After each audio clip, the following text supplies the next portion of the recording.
Tefsirim Muyesser Bakara Suresi Nahayeti şefkatlik ve mihriban Allah'ның ismi bilen başlayman. Ey musulmonlar, sizlarga farz qilingan 5 vaqt namozni barliq shartlarga, farzlarga, vojiblarga rioya qilgan holda o'z vaqtida o'qishga ahamiyat beringlar. Bo'libmi, o'tirdagi namoz, asr namoziga ahamiyat beringlar. Namozinglarda Allohdan aymingan holda itoatmanlik va kamtarlik bilan turinglar.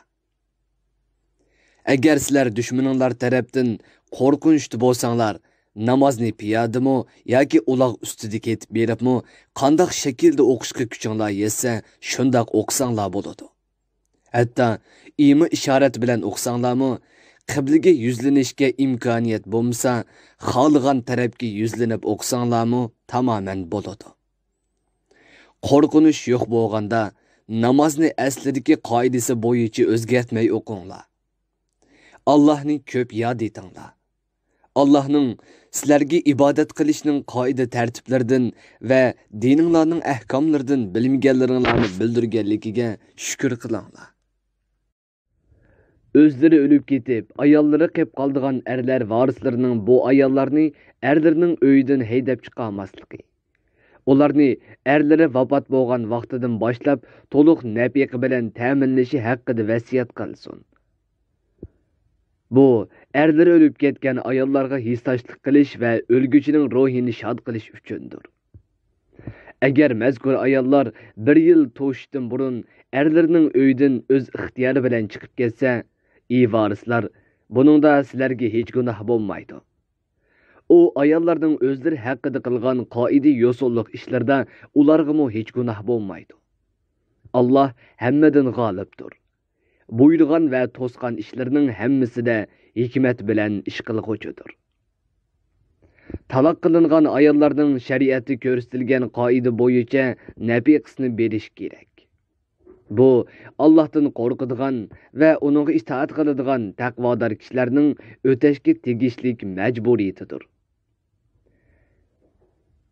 Sizlarni aqlini ishlasin va amal qilsin deb Allah bolalar ve ayollar haqidagi shariat ahkomlarini tafsili bayon qilgandek, oyatlarni din va dunyolik barliq ishlaringlarda sizlar ehtiyojli bo'ladigan masalalarning ahkomlarini mushundoq to'liq tafsili bayon qilib beradi. Ey payg'ambar, o'zlari minglarcha turug'liq o'limdan qo'rqib, yurt makonlardan va uylardan qochib chiqqan kishilarning qissasidan xabaring yo'qmi? Allah ularga ölünglar dedi-de, ular Allah'ның taqdirdan qochqanligining jazosi bilan darhol o'ldi. Ondan Allah ularni ajli to'shqonga qadar yashashi va ibrat edib tavba qilishi uchun tirildirdi. Allah insonlarga sonsizligan ne'matlari bilan haqiqatan katta marhamat qilg'uchidir. Lekin insonlarning ko'pchiligi Allah'ның o'zlariga ato qilgan bu fazli marhamatiga shukr qilmaydi. Ey musulmonlar, kafirlarga qarshi Allah'ның dinini ustunlikka ega qilish yo'lida jihad qilinglar. Bilinglarki, Allah so'zlaringlarni anglab turg'uchidir. Niyatinglarni va amallaringlarni bilib turg'uchidir. Kimki savob izlab Allah yo'lida pul mol sarf qilsa, Allah onunğa sanab bo'g'ili bo'lmaydigan darajada necha hassi ko'p savob va mukofot beradi. Allah bandalarning rizqini tor qiladi va keng qiladi. Sizlar pul melinglarni Allah yo'lida qo'rqmay sarf qilinglar. Chunki rizq berguvchi zot Allohdir. Allah bandalarning ichidan o'zi xohlagan kishilarning rizqini tor qiladi, xohlagan kishilarning rizqini keng qiladi. Allah elbette bunu çoğunqur hikmet bilen şundak qiladi. Sizler ölgenden keyin çoğum Allah'ның dergahıga qaytısılar. Şu çağda Allah sizlerge amellaringlarga qarab mukofot yoki jazo beradi. Ey payg'ambar, Musa alayhissalomning zamonidan keyin kelgan Isroil avlodi ishidagi obro'li katta boshlarning qissasini anglamadingmi? Öz vaqtida ular özlerining payg'ambaridan o'zlariga bir podshoh tiklab berishni va uning boshchiligida Alloh yo'lida jihad qilishni tilagan edi.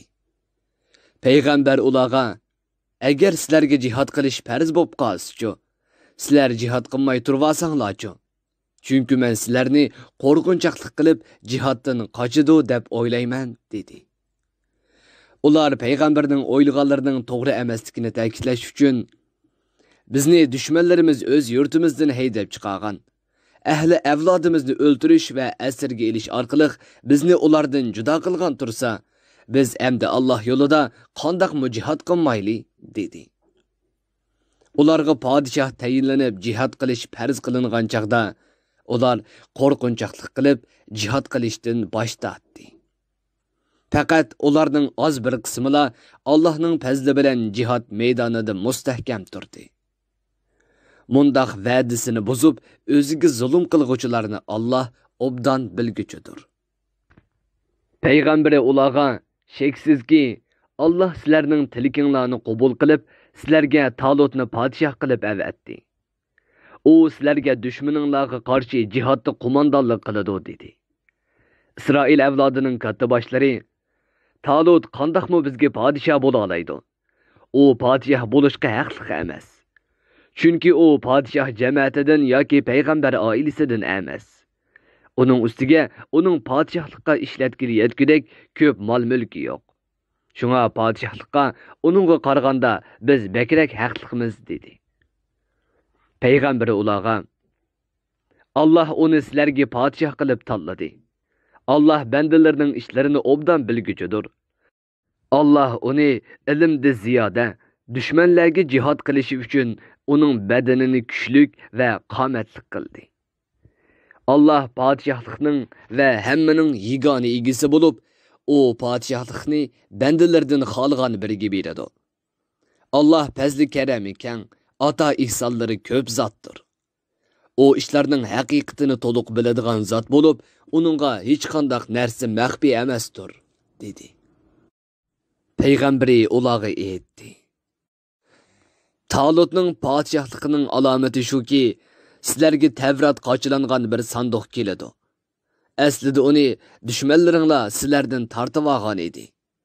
Uningda Rabbinglar tarafidan ixlosmand kishilarning ko'nglini tindiradigan xotirjamlik bo'ladi.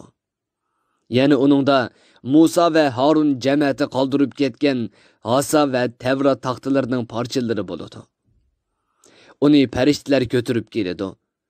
Agar sizlar Allohga va uning payg'ambariga iymon keltirgan kishilar bo'lsanglar, buningda Allohning Talutni sizlarga podshoh qilib tiklaganligini kuchlantiradigan eng cho'ng dalil isbot bor." Talut askarlarini boshlab Amalika, Falastinda yashaydigan basli qavmlarga qarshi jihad qilish uchun yo'lga chiqqan chaqda u askarlarga mundoq dedi: "Alloh mu'minni munofiqdan ayirish uchun haqiqatan sizlarni oldinglardagi bir daryo bilan sinaydi. Kimki daryo suydan ichidikan, u menga tava emas. U men bilan birga jihad qilishga layoqatli emas.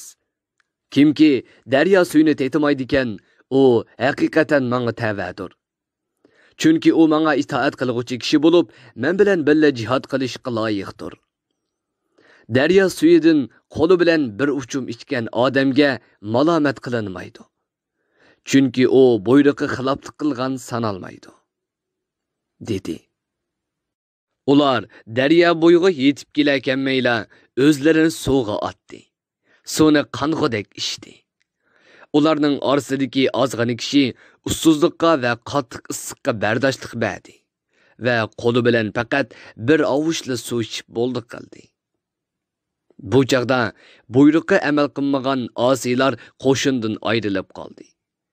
Talut dushman bilan elish uchun yenida qolgan oz sondagi, ya'ni 300 necha nafar mu'minlar bilan daryodan o'tgan chaqda ular dushmanning ko'pligini ko'rib, ularning bir firqasi: "Bugun biz Jalut va uning kuchli askarlari bilan urushishga bardoshlik berolmaymiz" dedi.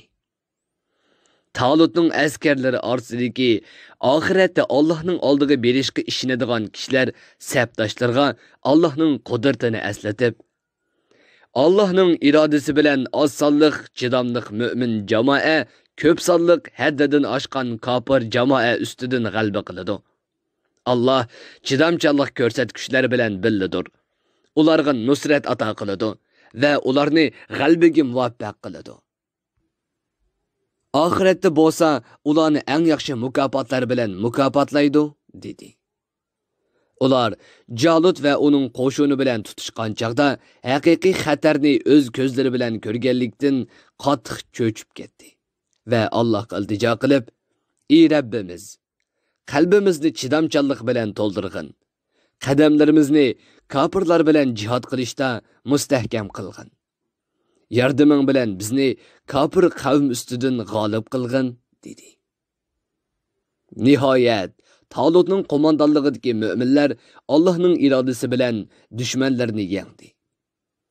Davud alayhissalom dushmanlarning qo'mondoni Jalutni o'ldirdi.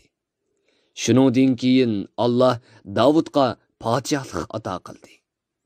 Uni Isroil avlodiga payg'ambar qildi. Uningga ilmlardan o'zi xohlagan narsalarni o'rgatdi. Allah itoatman mo'min bandalari orqali osiy gunohkor kofirlarni cheklab turmasaydi, kufrning yamrab ketishi, zolimlarning va gunohkorlarning bozg'unchiligi tufaylidan yer yuzi xarobiga aylanib ketgan bo'ladi. Lekin Allah barliq mahluqotiga nihoyat marhamatlikdir. Ey payg'ambar, bu Allohning oyatlari va hujjatlari bo'lib, uni biz sana rostchilik bilan o'qib beryapmiz. Sheksizki, sen albatta rostchil payg'ambarlardansan. Tafsirim muyassar. Bir guruhi o'lmalar nashrga tayyorlagan. Tarjima qilguvchi Muhammad Yusuf Muhammad Tursun. Muharrir Abdurrahim Davlat. Korrektor Abdulaziz Aqhun. 2020 yanvar 1-nashri. Teklimakan Uyg'ur nashriyoti tarafidan nashr qilingan. Mikrofon oldida İmran Abdug'ani Sadai. Bu asar avlod detallarida tarqitildi.